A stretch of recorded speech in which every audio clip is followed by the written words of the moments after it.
भगवान श्री कृष्ण ने गीता में बहुत सारे ज्ञान की बात बताई है।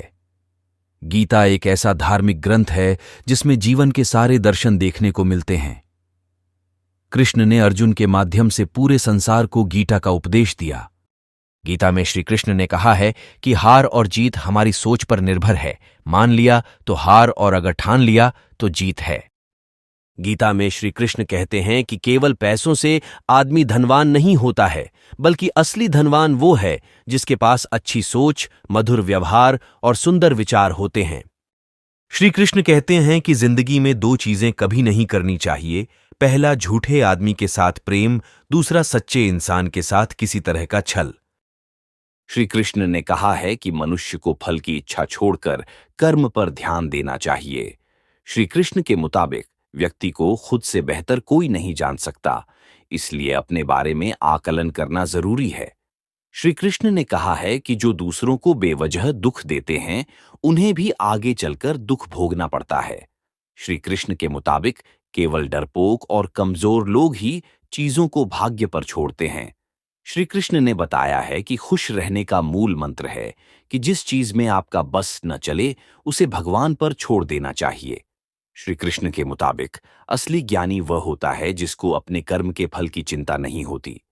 श्री कृष्ण के मुताबिक असली ज्ञानी वह है जिसके मन में अपने कर्म को लेकर वैराग्य की भावना होती है। श्रीमद् भगवद गीता के अनुसार भगवान श्री कृष्ण कहते हैं कि कभी भी किसी काम को टालना नहीं चाहिए। निश्चित समय पर अपना काम को पूरा कर लेनी चाहिए। अगर आप कोई व्यक्ति ऐसा करता है तो वो हमेशा सफलता को प्राप्त करता है। वहीं अगर आप हमेशा अपने कर्म से भागते रहेंगे तो भी आप जीवन में सफलता हासिल नहीं कर पाएंगे। श्री कृष्ण कहते हैं कि भगवान उपासना केवल शरीर से ही नहीं बल्कि मन से करनी चाहिए। भगवान का वंदन उन्हें प्रेम बंधन में बांधता है। मनुष्य की वासना ही उसके पुनर्जन्म का कारण होती है। इंद्रियों के अधीन होने से मनुष्य के जीवन में विकार और परेशानियां आती है। संयम यानी धैर्य, सदाचार, स्नेह और सेवा जैसे गुण सत्संग के बिना नहीं आते हैं।